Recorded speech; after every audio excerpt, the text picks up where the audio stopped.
grind, but they got enough.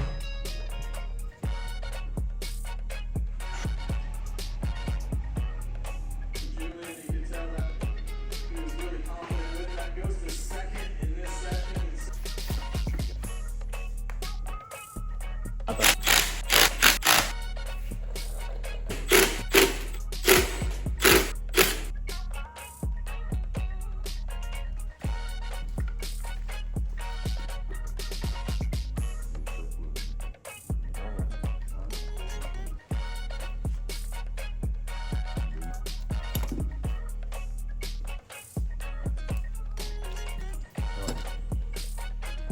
Make sure we didn't spend. Don't gotta fool with this. Don't gotta buy it. Flip it over if you want to put it back exactly like that.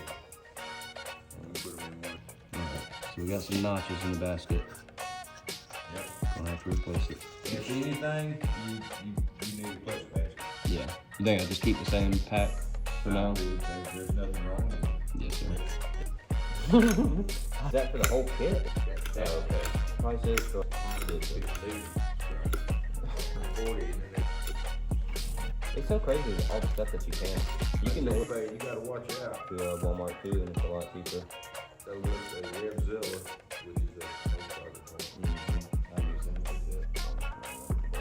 to took mine apart and it looked with an ammo. check it. But